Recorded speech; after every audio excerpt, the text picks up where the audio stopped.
changed that for a lot of people who weren't trained musicians, that that was kind of an open house to just be able to form a band, no matter how badly you could play. It didn't matter. The ideas were the important things, and so this was this total open season for anybody to just go, I'm going to be in a band. And some of us just, I'm very surprised that I'm still making music now. I never thought I would be in a band or a musician or anything. I did sing, but I didn't think that was going to happen. And for me, the important bands when I was a teenager were just the standards, Bowie, Roxy Music, all that kind of thing. So that's how we all segued in England into punk, I think. The glam rock thing was really big, but I was sort of too young for the glam rock thing. And then when I was in my prime, when I should have been having a really good time, was the progressive rock thing. And I just hated all that. I never I would go and see Jethro Tull and Yes and things like that. And I used to wait by the back door of the theatre for my mates so I could go home, because I just found it really depressing and boring. So, songs about elves and wizards and virtuosity, people playing really well. I just didn't make any sense. But I like rock and roll, like early rock and roll, and Johnny Cash actually was funny. It was the first song I ever tried to play on the guitar when I was a kid. Was Folsom Prison Blues by Johnny Cash, because I saw him live at it was Granada TV in Manchester in England made that film of him in San Quentin, that was pretty huge. We thought he was badass Johnny Cash. Well, there were different currents of American music, and of course music from all over the world that came into England. Country music was a big one, and then there was R&B and blues and Motown as well. I have to say, the Mekons are one of the only British bands from where I'm standing or sitting that has been able to successfully synthesize American country music and honky-tonk music. There was a friend of mine whose father grew up in Liverpool in the 1960s, and he said, "Oh, do you play music?" He said, "Yes, he was in a band." I said, "Oh, was that fantastic? Was Jerry and the Pacemakers?" "No, he was in a country and western band." Well, and of course, there's a lot of country and western music in England, but most of it was kind of local, right? I really hated it. It was like the sort of shit that would be on Irish TV shows late at night, and it'd be George Hamilton IV or Boxcar Willie, and I just thought it was boring, conservative music for old people. And it wasn't interesting. And when we went to, actually a DJ from Chicago was really into the Mekons, and we kind of split up, not quite split up, we still vaguely existed. This guy Terry Nelson came up from Chicago, and he started playing us these kind of honky-tonk classics. And his theory was that the Mekons were like a country band, because the songs were very simple and they were all about failed sexual relationships and drinking in bars. And it was actually, it made a lot of sense. And then when we started listening to people like Merle Haggard, George Jones, Patsy Cline, Loretta Lynn, particularly Jimmy Rogers and Hank Williams, we suddenly saw there's this kind of music that it's like a form of folk music, and it's, we were year zero. We thought punk was going to destroy everything, and all the old music would go away, and it would just be punk rock. After a few years, it got boring, and we realized that maybe there were things that were interesting you could listen to. And the thing that struck a chord with us, while all our friends were doing drugs and listening to acid house music, was hardcore sort of honky-tonk music. And I think it was just the directness of the storytelling and the way there seemed to be no gap. One of the things we wanted to do with punk was destroy the gap between the audience and the musician. And country seemed to do that. So a guy like Merle Haggard's songwriting seemed to do that quite effortlessly. Now, you started the Mekons with some friends around 77, which was kind of right in the middle or maybe towards the tail end of the first sort of British punk. Well, the bands, there were a Gang of Four started, and we were just their support band. And they were our mates, and they had equipment, and we were going to be their opening band. So I got to do that, so yes. Yeah, thank you. But the Sex Pistols came round, and they played Leeds Poly. I didn't go, I don't know what I was doing that night. I think I was washing my hair or something. But the Clash, the Sex Pistols, the Heartbreakers and the Damned all played, and everyone started forming bands. So it was kind of like a reaction to that. And it was mostly art students who just, like I said in my biog, mostly threw away their paintbrushes and formed bands, because it was a seismic shift. But there was a whole tradition of that going back to the Rolling Stones and Pretty Things and Bowie, and of going to art school and then not pursuing art, but going into music instead. Mm-hmm. Had you thought, like, I'm going to study art, but I'm going to Sally's one of the few people in the Mekons who's not an art student. I'm not an art student. I got into it differently, but yeah, I must have been. I mean, that's the thing about punk. I don't know what it was, but you know, if you were drawn to it, then I just made it my business to seek out Pete Shelley for whatever reason, and he became my friend, and I told him about this stoned kind of weird language I'd made up with my friend Kay one morning in Newcastle, and he said, let's go in the studio and record it. And we made a record that the next day and put it out, and that was the first. I mean, I was just like, okay, that was the first record I made, and it's a experimental faux opera, completely improvised record, and I still love it to this day. But it was like, that's how things happened, you know. Sally Schmidt and her musicians. Yes, it's Schmidt. But we went to Germany and people going, you know Sally Schmidt? I became popular with a lot of weird Belgians, I think. Occasionally these oddball jazzy guys. Huge in Wuppertal. But the thing was that it was possible. And I think in a way it's possible now, but you probably would, I don't know how you'd get the same. I mean, it didn't get a lot of attention, but it existed. And so this open idea that, oh, you have an idea, let's go and make something with it. Before that, it was very difficult to do that. Maybe people did have like bands in their garage or whatever, but putting out a record, just the whole thing of making the whole process go through so lots of other people could hear it, that was something new. Well, we were on independent records, they didn't really exist before. Right. Major record labels had the lid on the whole thing. I mean, so many records were coming out that were selling quite a lot of copies. Right. Like the second Mekons single, and then, you know, we ended up signing to Virgin Records because they thought we were the next big thing. Of course we weren't. No. I used to go with my cousin to see the Mekons, and we would just be laughing. We couldn't believe how crap it was. Stand there going, how can this even be? And now I'm in it. Now, and Adding to the level of crapness. now, Why? I'm going to guess that many people here in the audience are long-term diehard Mekons fans. For those who don't know, what is a Mekon? Where did that name come from? It's very British. It was Dan Dare, Space Pilot of the Future, was a comic strip which took sort of British Spitfire pilots and put them into outer space, where they were fighting a green enemy called the Mekon. Yeah. So the very first Mekons gig was called Dan Dare and the Mekons, we were called. But nobody wanted to be Dan Dare, but the band were pushed. I wasn't even there, I was the drummer, and I didn't bother to go to the gig. And the drummer was pushed, no, the band were on a sofa with the word spaceship written on the side of it. And they were pushed slowly onto the stage. And Andy Gill played drums from the Kind Four. Replaced me, much better. And how, so the band had been together for a couple of years. Sally, how did you get absorbed into the Mekons? How did you join the band, and when was it? I was doing kind of whatever oddball kind of musical things we would do, but nothing, it was just all a joke half the time. But they were my friends, and then I did occasional singing once that early band had basically disintegrated, and then John and Tom decided they were just going to sometimes make little weird electro records with two of them, Tinkly Bonk as we called it, just round at friends' houses. I sang on that occasionally round about, I think, 83.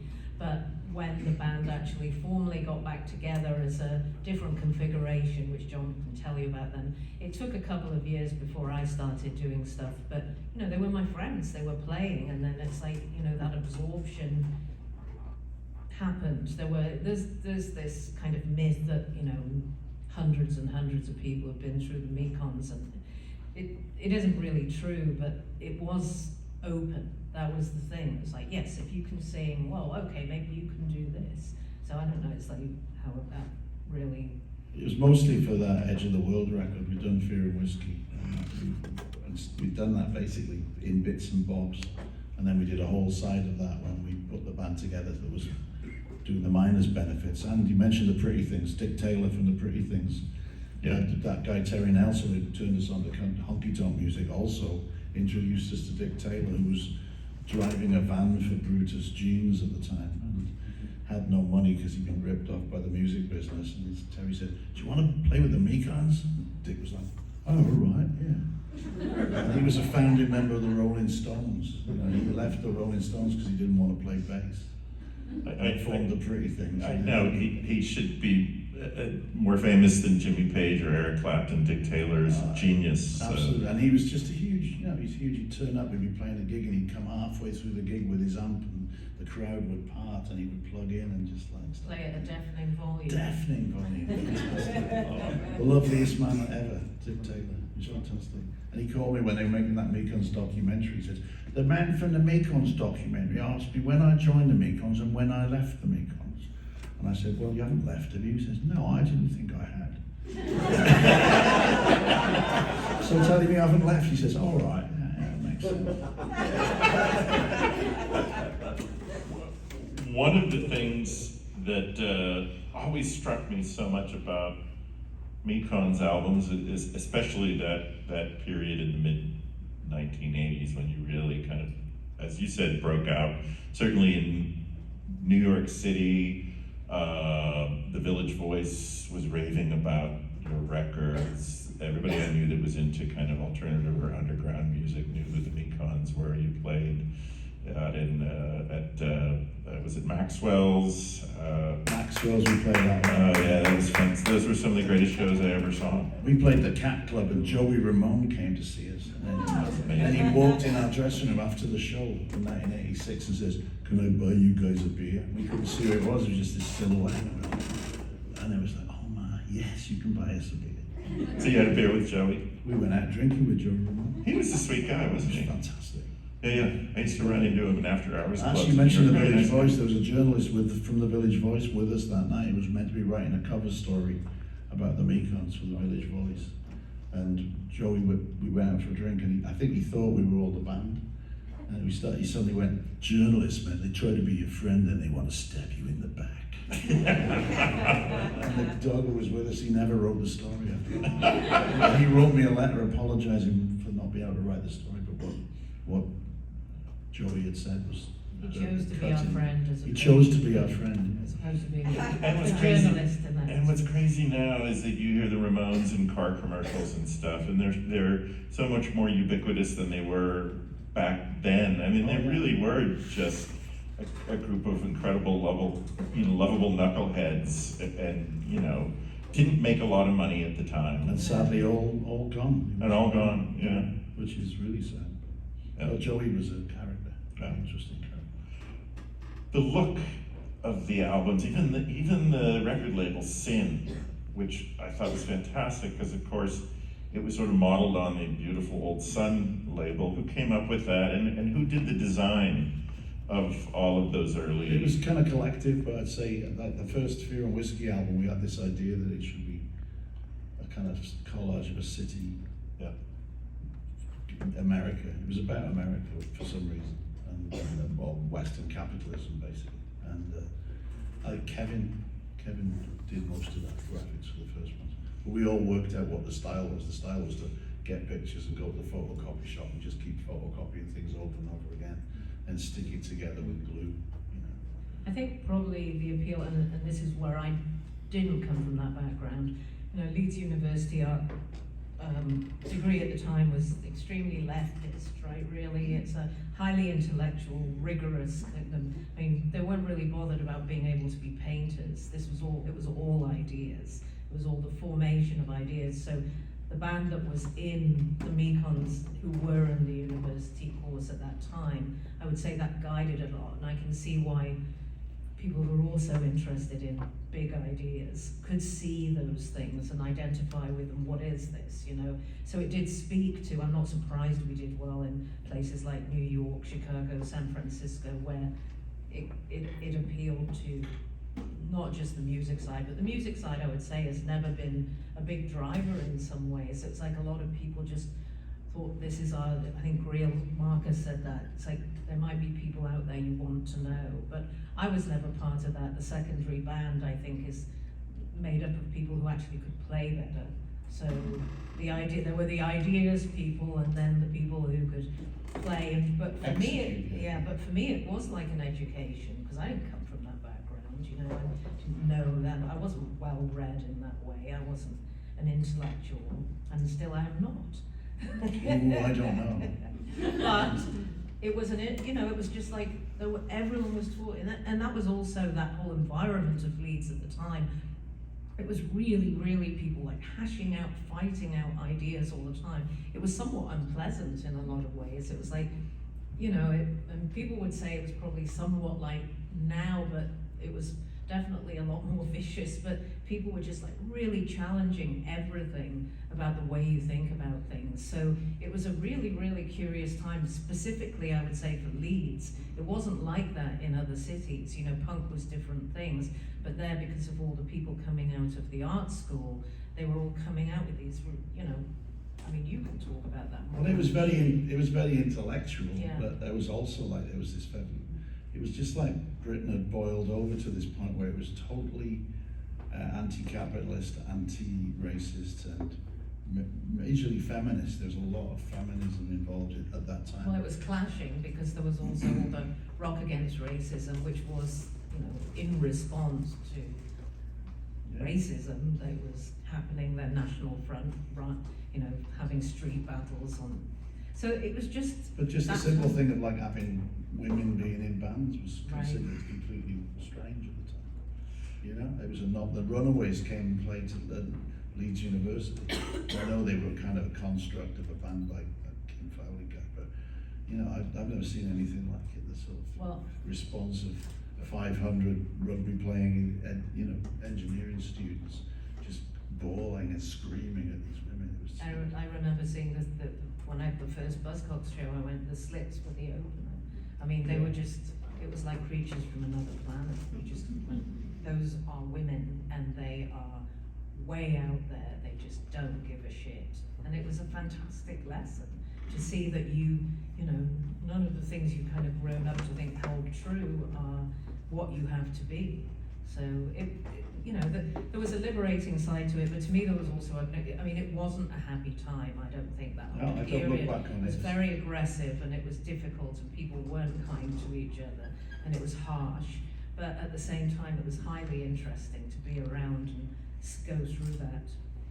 Well, there was always this conceptual feel to Mekons records, at least for me here in the US, because they seem to emanate from almost like a post-apocalyptic honky-tonk future. There was this sense that you were on the lost highway, very much. And it was really compelling, especially in the mid-'80s when the airwaves were ruled by, you know, Genesis and Asia, and there was so much really corporate rock and roll. Ronald Reagan and Thatcher, Yeah. all those things, there was a lot in the air that was percolating and people were probably quite depressed. Economically, they were quite depressed. So I think there was just a lot going on.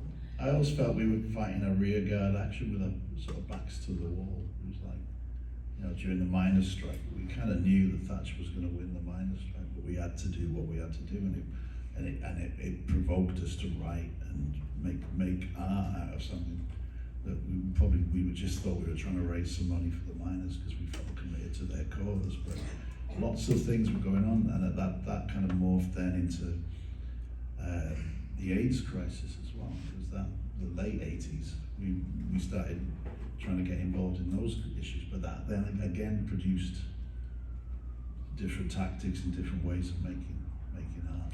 So it kind of all fueled, the politics fueled the kind of the creativity. well, it wasn't just this kind of totally negative thing. There was a lot of like, we got our backs to the wall, we might as well do something. It was never like we're leading a crusade. Well, that was the amazing thing about going to see your shows at that period in the late 80s, like at Maxwell's or at the Knitting Factory, the old upstairs, is you sang and played as if your backs were against the wall and your life depended on it. And it was a kind of religious experience because it was so desperate and no, it was fantastic. Really, it was. I used to walk out and say, this is probably the greatest live show I will ever see until the next time I saw you guys. I think still a good live band, but obviously, as time goes by, the way you can relate to anything that you felt in your youth is very different. So for all of us, it's different now. But I would say a high priority too was, the songs were very meaningful. So the idea of the band actually was almost a little clownish sometimes. We would be funny. That was the purpose, and we still are like that. It's like there's a joyous element to the shows. There's also a kind of, somewhat ludicrous element to it. It can be all sorts of things, but the songs themselves, that was the subject, but how do you present that? And it wasn't like, I don't think anyone ever consciously thought, oh, this is how we should do it. It was more like, well, we have these serious ideas, but we're a little like unprepared to just be serious on stage. We're just people, we're not going to pretend to be personas or anything like that. We're just us. And so we're like this audience, and how's this audience going to go home afterwards? Are they going to go home thinking, we're some higher beings, or are they going to go home thinking, I feel good about that, even though they told me things are going to hell in a handbasket, at least those people are still up there and like me, and you can go home with a better feeling. And I still maintain that's how shows should be a joyous experience. You need joy. You can't fight things unless you're just depressed. So there's a lightness, I think, to the shows that perhaps is what made you enjoy it too, hopefully. Now, your music was always in a dialogue with the United States, with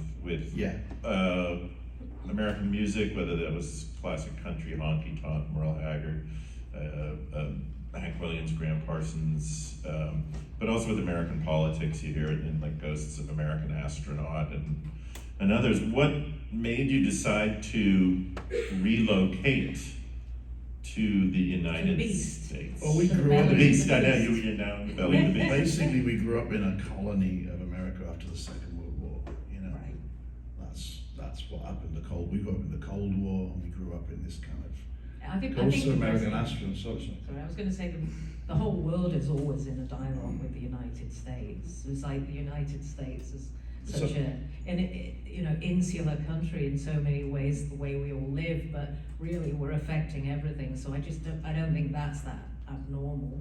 But how do so much of British culture is like, the records coming into, blues records and all that stuff coming in through port cities. I grew up in a port town, so there was a kind of like slightly cosmopolitan element to it, and there was kind of reggae music, and there was people from different parts of the world, and it was I just think everyone, like Liverpool, why were the Beatles from Liverpool? Because it was a port town, and you're getting these records, and you could hear this stuff first, and it was, I don't know, we were all just, and the 60s, it became it was like an optimistic time. It was a kind of, the I'm back in Britain sort of, everything's great, and meanwhile while that was going on, that song Ghosts of American Astronauts about me being a kid who probably thought when I was 10 years old that I was going to be an astronaut one day, and we'd all be living on the moon. And then as I got to be about 12 and 13, I watched the news reports about Vietnam on the TV every night and realized this is all just a fucking publicity stunt,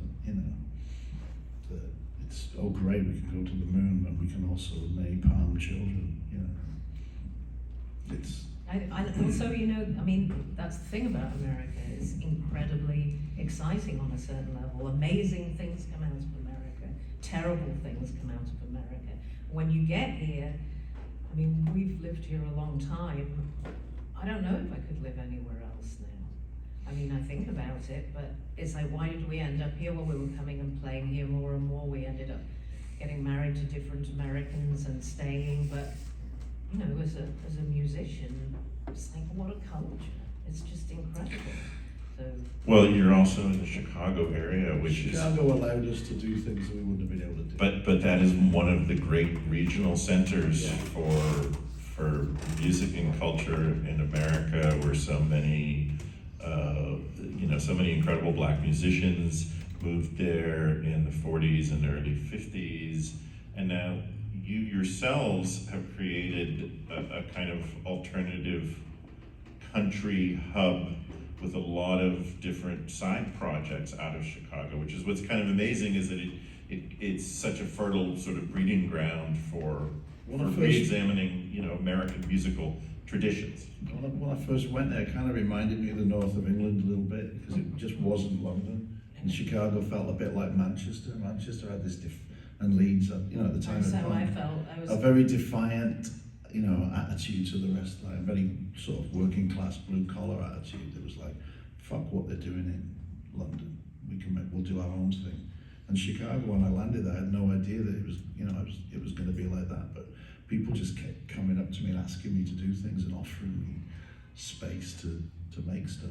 And it was incredibly fruitful, creative place. I'm going to be a horrible snob because I hated it when I first moved there. I was like, I've moved back to Leeds because I was living in London, then I moved to New York for 5 years, and I ended up in Chicago in the 80s. I was like, what the fuck is this place? It was like the first time I realized I was in America, like, the clothes, everything, they're just terrible fashion. So I'm so superficial. But I think another kind of boring reason why Chicago became what it was for a lot of different types of music in the late 80s and 90s was super cheap. Yeah. It was a hub because everyone had to go through Chicago. So a lot of bands and labels moved there in the 80s and 90s in lots of different genres. There's, tons of different kinds of bands. You've got Drag City, you've got Thrill Jockey, Touch and Go. All those labels decided to go there because it was big enough to support them, but it also wasn't New York or LA. I mean, no one helped me in New York, really. I mean, they were nice, but it was competitive. In Chicago, it was a very different feel. There were tons of clubs. People were just going, how can I help you? How can put on a show? It's fine. Yeah. Other musicians, people, we're friends with people in Tortoise who would say, we'll play on your record. And that would not have happened in New York. I'm like, what? I'm not playing country music. I just like it. It's true. And now I love it. I think it's a great American city. But I had some mixed. And now you're an American. I am an American. You're an American. I am as well. I am American. I think we have time for a couple questions from the audience. Do we have any questions for John or Sally? You want to raise your hands or just sing out right there? In the Mekons documentary, you talked about how nobody comes into recording a Mekons record with their own songs, like they're all kind of done together with you as a group. And I'm not a musician and I'm not a songwriter, and I'm just kind of curious how you do that. It's a bit of a myth, but it isn't. The idea is, with most bands, I would say there's probably a primary songwriter who comes in with like pretty strong bones of the song, or some bands might get together and rehearse and practice in their basement every week. Well, we can't do that. There's half the band lives in the UK. But yeah, it's a very unusual way of working in some ways, because we do actually get together with ideas, scraps of ideas. There's usually a concept that the record's going to be about, right? And then, certain people do different things, but the whole thing just comes into being. We just made a record 2 years ago in Valencia, which will come out next year. None of those songs existed as a band played song until we got into the studio, and then we put all the lyrics together, made songs together in the space of like 2 weeks or so. Well, a good example of that is like Tom called me up and he said, so if you've got any ideas then? And it was like, we're going to Valencia in 2 weeks, and he's going, was going, I've got a couple of bits of things, and he said, I think we should have a song like that song of yours, Drone Operator. I like that one. We should have one like that. And I went, what would that be? And he went, Private Defence Contractor. I said, that's a hit. So I think it's pretty good. no, we meet up in Valencia. And I go, so have you got the words for, Private Defence Contractor? Got a tune for it? He went, well, it's got the title. We're going in the studio the next morning, and me and Dave Trumfio and him sat up till 4 a.m, and we wrote 3 songs just sitting around someone's house that we could record, so we had something to go in the studio the next day. But Private Defence Contractor is pretty good. They count strongly. I mean, there are times you just had, what's it? Necessity is the mother of invention. We don't have tons of money to make a record, so a lot of the time we would make whole records in the space of 10 days, and there are things that have negatives to that, but there are often times when I'm handed the lyrics, and literally that's the first time I've sung the song, that ends up being the take on the record, and it's because for whatever reason you have to think on your feet and it comes out less rote. So I think there are really, really interesting things about working that fast, and we have done it for so long that it's just how we do things. So we work completely differently, I would say, to the majority of bands. We've always never thought about us having a sound. We've always thought about us having ideas, and then whatever comes out of it comes out of it, and that's to actually have a specific sound. Seem kind of boring. A lot of bands go the other way, where they kind of hone the sound, and the record label tells them to get rid of this bit and that bit till you make this more and more perfect, streamlined product. And then I think for us it's become this kind of like mad spider web type tumor that sort of just spreads off into forever. Do we have any other questions? Yes, right there. You guys have been together in different iterations for a long, long time, and that's quite unusual for rock and roll bands. Can you give any ideas as to, I sense the freedom that you guys have for creativity. How do you think that you guys became so enduring? Sally Tim's quote is, the reason for our success is our lack of success. Success, yeah, partially. We never argued about money because Yeah. there was never any money to argue about. I can't really say for sure, but I would say that we're really adaptive, and also we weren't trying to make a living, and that is huge. No one was trying to make, it's an art project in a way. So the pressures of, we've had pressures dealing with labels, thinking of the next thing. We take our time, we get together when we feel like it. So we can kind of chart our own course. But I always remember, actually in the making of that documentary, I don't know if people have seen it, but the start of it, the guy was with us filming, and we were on tour in England, and suddenly all the shows started getting cancelled like the day of or day before. That's never happened to us before. We were pretty pissed off that is that going to be the basis for the film, because you don't want to be lovable failures, even if maybe you are, I don't know, but that was not the reality of the band. But the interesting thing to me was, like, we're on the highway, someone went, oh, Sheffield's been cancelled, and we're on the way to the gig, and everyone's like, fuck this, what the hell? And then immediately people can't start going, well, maybe we can play in Manchester, maybe we can call so-and-so and he can get us a show tonight, and we can go and do something. And I can't remember if anything actually came from that, but it might have done. But I think the main thing I will say is being adaptive. If you have ideas about how it will turn out that are just based on what you think it should be, and then it's not, you're going to run into a lot of difficulties in creative endeavors, because it's very hard, for one thing. Also, we're friends with each other. I mean, we have our moments, but the reality is we like each other. We like getting in a van. We like driving around and playing music. Well, I hope we do this time, because I haven't done it for a while, but generally. So I think, that has helped. you know, and also stubbornness. Like we still feel like maybe we have something to say, and not every record is great. It doesn't matter.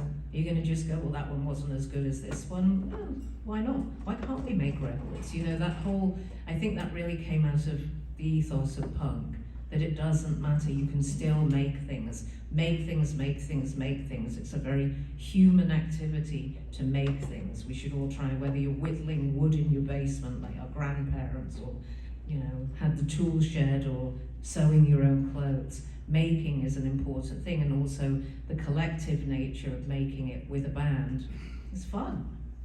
I mean, I get to be here in LA. I don't, you know, otherwise I'd just be sitting at home in Chicago watching movies and eating bananas. No, it's very collaborative, and the thing about punk, though, there's a thread for me that goes right back to the very beginning of the Mekons, is that, you know, we were going to make, punk was about making your own entertainment, setting up your own club, forming your own band, going to a gig and not going, I'm going to buy the record, but going on and forming a band, and then, you know, or setting up a record label so some other kids could put a record out, and just defying, you know, the conglomerate of... Find your own solutions to the problems. Problems, you know, you can either let them knock you out, or you can try and find a way around it and use it. So I think that's why. So, John, I think you're going to play some Bright Shiner songs, is that right? We will play a few Bright Shiners. Now, what is the Bright Shiners? How did it come about? It's a project that we're going to do a single for this. I was doing a series of singles for a label in Spain, and during the pandemic they kindly financed me to put out 7 singles. We put 9 of them out, and then we went up in Seattle with the Bright Shiners, and we said, let's make a single. So we recorded 4 songs. And the record company really liked them and said, why don't you make some more? So then we made an album. So fantastic. Well, it's just a total, sonically it's a very different project, and again it's a collaboration. It's not a solo project. It's a band with different people bringing different things to it. Well, I'd like to thank you so much for talking, and now we're going to have some more music. Sally and John.